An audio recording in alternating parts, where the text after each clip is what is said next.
Hello everyone, welcome back to my channel. दोस्तों, जैसा कि आप सभी को मालूम है कि सभी शैक्षणिक संस्थान बंद हैं और शासन की तरफ से ऑनलाइन कक्षाएं आयोजित करने का निर्देश आ चुका है। और दोस्तों, बेसिक शिक्षा परिषद में आप सभी परिचित हैं ई पाठशाला से, और इस समय ई पाठशाला फेज 6 का संचालन करना है और साथ में 100 रीडिंग कैंपेन का भी संचालन करना है। तो दोस्तों, इस संबंध में क्या नियम है, कैसे संचालन करना है, आज हम आपको इस वीडियो में बताने चल रहे हैं कि ई पाठशाला के संचालन हेतु अन्य सामान्य निर्देश क्या हैं। मिशन प्रेरणा के फेज 6.0 में शिक्षक विद्यालय में इस तरह से लें प्रेरणा साथी से सहयोग। मिशन प्रेरणा ई पाठशाला 6.0 के अंतर्गत विद्यालय शिक्षक ऐसे करें शैक्षणिक सामग्री का प्रेषण। शिक्षक संकुल ब्लॉक जनपद स्तरीय बैठकों में निम्नांकित 6 बिंदुओं पर की जाए समीक्षा। फेज 6 में शिक्षक विद्यालय ऐसे करें मोहल्ला कक्षाओं का संचालन। शिक्षक विद्यालय इस तरह करें 100 डेज रीडिंग कैंपेन का संचालन। तो दोस्तों, ये सारे प्रश्नों का उत्तर मैं आपको इस वीडियो में देने वाला हूं। आप वीडियो पर बने रहिए और जानिए कि किस प्रकार से फेज 6 का संचालन करना है। जी हाँ दोस्तों, बताना चाहूँगा ई पाठशाला के संचालन हेतु अन्य निर्देश क्या हैं। विद्यालय वार कक्षावार सभी बच्चों के अभिभावकों का एक व्हाट्सएप ग्रुप बनाया जाए, जिससे शिक्षकों द्वारा राज्य स्तर से भेजी गई शैक्षणिक सामग्री को उक्त व्हाट्सएप ग्रुप में साझा किया जाए तथा शिक्षकों द्वारा भी अपनी तरफ से प्राथमिकता के आधार पर विषयगत शैक्षणिक सामग्री प्रेषित की जाए तथा बच्चों को हल करने व अभ्यास करने के लिए प्रोत्साहित किया जाए। ऐसे बच्चे जिनके अभिभावक व्हाट्सएप ग्रुप से नहीं जुड़े हैं, उन बच्चों के परिवार में जो भी पढ़े लिखे सदस्य हों, उनको सप्ताह में एक दिन विद्यालय में आमंत्रित कर पूरे सप्ताह की कार्ययोजना से अवगत कराया जाए एवं उनके द्वारा बच्चों को घर पर पढ़ने, सीखने, समझने में उनकी मदद करने हेतु अनुरोध किया जाए। कोविड प्रोटोकॉल सोशल डिस्टेंसिंग का पालन करते हुए विद्यालय में एक समय में 10 अभिभावकों से अधिक को ना बुलाया जाए। प्रधानाध्यापक द्वारा विद्यालय में कार्यरत सभी शिक्षकों, शिक्षा मित्रों, अनुदेशकों के मध्य बच्चों का कक्षावार अथवा संख्यात्मक विभाजन सुनिश्चित किया जाए, जिससे कि सभी शिक्षक, शिक्षा मित्रों, अनुदेशकों द्वारा बच्चों अभिभावकों से संपर्क स्थापित किया जा सके। अभिभावकों से संपर्क के दौरान बच्चों की पढ़ाई की समीक्षा, अध्ययन संबंधी समस्याओं का निराकरण एवं बच्चों को विषय से संबंधित पाठों के बारे में जानकारी प्रदान की जाए। बच्चों की ऑनलाइन शिक्षा की निरंतरता को बनाए रखने के उद्देश्य से पूर्व की भांति प्रेरणा साथी के रूप में स्वैच्छिक सहायता देने के लिए तत्पर निकट रिश्तेदार, पड़ोसी या स्कूल समुदाय के ऐसे शुभचिंतक उक्त प्रेरणा साथी के प्रति अभिभावकों की सहमति भी हो की पहचान की जाए, जिनकी शिक्षा के क्षेत्र में रुचि हो तथा जिनके पास स्वयं का स्मार्टफोन एवं इंटरनेट सुविधा उपलब्ध हो। प्रेरणा साथी से निम्नांकित बिंदुओं के संबंध में सहयोग हेतु अनुरोध किया जाए। प्रेरणा साथी के स्मार्टफोन में प्रेरणा लक्ष्य ऐप, रीड अलॉन्ग ऐप एवं दीक्षा ऐप इंस्टॉल करने हेतु अनुरोध किया जाए। राज्य स्तर से प्रेषित साप्ताहिक शैक्षणिक सामग्री अपने आसपास मोहल्ले के बच्चों को व्हाट्सएप के माध्यम से साझा करने के लिए प्रेरित किया जाए। जिन अभिभावकों के पास स्मार्टफोन नहीं है, उन बच्चों को अभिभावकों की उपस्थिति में प्रेरणा साथी द्वारा प्रतिदिन कम से कम 30 मिनट तक प्रेरणा लक्ष्य ऐप, रीड अलॉन्ग ऐप एवं दीक्षा ऐप का प्रयोग करते हुए अभ्यास कार्य कराने हेतु प्रेरित किया जाए। प्रत्येक शनिवार को आयोजित होने वाली साप्ताहिक क्विज प्रतियोगिता में बच्चों को प्रतिभाग करने हेतु प्रोत्साहित किया जाए एवं मोहल्ला कक्षाओं के संचालन में भी यथावश्यक सहयोग प्राप्त किया जाए।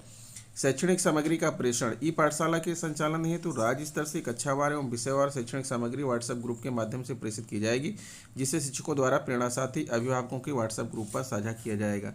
प्रत्येक शनिवार को व्हाट्सएप के माध्यम से साप्ताहिक क्विज प्रतियोगिता संबंधी सामग्री प्रेषित की जाएगी। राज्य स्तर से प्रेषित शैक्षणिक सामग्री के अतिरिक्त शिक्षकों द्वारा भी विषय पर आधारित शैक्षणिक सामग्री प्रेरणा साथियों एवं अभिभावकों के माध्यम से बच्चों को उपलब्ध कराई जाए। साझा की गई सामग्री पर बच्चों को अभ्यास एवं हल करने के लिए निरंतर प्रोत्साहित किया जाए। प्रेरणा लक्ष्य ऐप, रीड अलॉन्ग ऐप और दीक्षा पर उपलब्ध शैक्षणिक सामग्री से प्रेरणा साथी बच्चों एवं अभिभावकों को जागरूक किया जाए एवं उक्त ऐप के माध्यम से बच्चों को पढ़ने के लिए प्रेरित किया जाए। 100 डेज रीडिंग कैंपेन की साप्ताहिक प्रगति, शिक्षकों द्वारा संचालित मोहल्ला कक्षाओं की संख्या, प्रगति की अद्यतन समीक्षा की जाए। ई पाठशाला के संचालन हेतु विकसित किए गए व्हाट्सएप ग्रुप में सम्मिलित अभिभावकों की संख्या, प्रगति की अद्यतन समीक्षा। ई पाठशाला के संचालन में विद्यालयवार प्रेरणा साथियों की संख्या, प्रगति की अद्यतन समीक्षा। दीक्षा ऐप, प्रेरणा लक्ष्य ऐप एवं रीड अलॉन्ग ऐप डाउनलोड करने वाले बच्चों अभिभावकों की संख्या, प्रगति की अद्यतन समीक्षा। राज्य परियोजना कार्यालय द्वारा व्हाट्सएप ग्रुप के माध्यम से साझा की जाने वाली शिक्षण सामग्री की पहुंच एवं उपयोग की समीक्षा। व्हाट्सएप ग्रुप के माध्यम से साप्ताहिक क्विज प्रतियोगिता में प्रतिभाग कर रहे बच्चों की संख्या, प्रगति की अद्यतन समीक्षा की जाए। मोहल्ला कक्षाओं का संचालन, कोविड प्रोटोकॉल का अनुपालन सुनिश्चित करते हुए शिक्षकों द्वारा पूर्व की भांति मोहल्ला कक्षाओं का संचालन किया जाए। मोहल्ला कक्षाओं के प्रभावी संचालन हेतु निर्देश निम्नवत हैं। प्रधानाध्यापक द्वारा ग्राम प्रधान, विद्यालय प्रबंध समिति के सदस्यों, अभिभावकों से अपेक्षित सहयोग प्राप्त करते हुए मोहल्ला कक्षाओं के संचालन के लिए सार्वजनिक स्थान यथा पंचायत भवन, ग्राम सचिवालय, खेल का मैदान इत्यादि का निर्धारण किया जाए। मोहल्ला कक्षाओं के संचालन के समय बच्चों को दूर दूर बैठाकर पठन पाठन कराया जाए तथा राज्य स्तर से प्रेषित शैक्षणिक सामग्री बच्चों अभिभावकों के साथ साझा की जाए। मोहल्ला कक्षाओं के संचालन में कोविड प्रोटोकॉल का पूर्णतः अनुपालन यथा सभी बच्चे शिक्षक मास्क लगाएं, बच्चे 2 गज की दूरी पर बैठे तथा सैनिटाइजर की उपलब्धता आदि सुनिश्चित किया जाए। बच्चों को शिक्षण योजना के अनुसार गतिविधियां कराई जाएं तथा उनकी दिनचर्या से संबंधित क्रियाकलाप, विषय वस्तु पर आधारित कार्य, अभ्यास कार्य आदि कराए जाएं तथा इसका डॉक्यूमेंटेशन भी किया जाए। विद्यालय के सभी शिक्षकों द्वारा गांव में शिक्षण कार्य के पश्चात विद्यालय आकर प्रतिदिन के कार्यों, प्रक्रिया, समस्याओं पर चर्चा करके अगले दिन के लिए मोहल्ला कक्षाओं के संचालन के लिए कार्य योजना बनाई जाए। विभाग द्वारा उपलब्ध कराई गई ई लर्निंग सामग्री तथा वीडियो के साथ साथ बच्चों की पाठ्य पुस्तकों, कार्य पुस्तिकाओं एवं लाइब्रेरी बुक्स को शिक्षण कार्य में सम्मिलित किया जाए।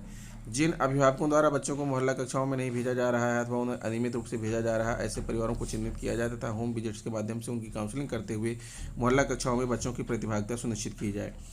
निपुण भारत के अंतर्गत 100 डेज रीडिंग कैंपेन की शुरुआत की गई है। तत्क्रम में राज्य परियोजना कार्यालय के पत्रांकीय दिनांक 3 जनवरी 2022 के माध्यम से विस्तृत दिशा निर्देश प्रेषित किए गए हैं तथा साप्ताहिक रूप से गतिविधियों की सूची, इन्फोग्राफिक्स आदि प्रेषित किए जा रहे हैं। कोविड महामारी के कारण जब तक बच्चे विद्यालय में नहीं आ रहे हैं तब तक निम्नवत आधार पर 100 डेज रीडिंग कैंपेन का संचालन किया जाए।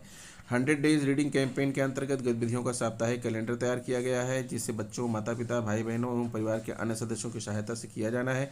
तत्क्रम में अभिभावकों एवं समुदाय की सक्रिय प्रतिभागिता सुनिश्चित करने के लिए राज्य स्तर से प्रेषित साप्ताहिक गतिविधियों के कंटेंट नियमित रूप से प्रेरणा साथी बच्चे अभिभावकों को व्हाट्सएप आदि के माध्यम से उपलब्ध कराया जाए। तो दोस्तों, इस प्रकार से जो है मिशन प्रेरणा की पाठशाला फेज 6 का संचालन करना है। आशा करता हूँ आपको सारी बातें क्लियर हो गई होंगी। अगर वीडियो आपको अच्छी लगी है तो प्लीज़ मेरे चैनल को सब्सक्राइब कर लीजिए, बेल आइकन को प्रेस कर दीजिए। मिलेंगे आपसे नेक्स्ट वीडियो में कुछ नई जानकारी लेकर, तब तक के लिए नमस्कार।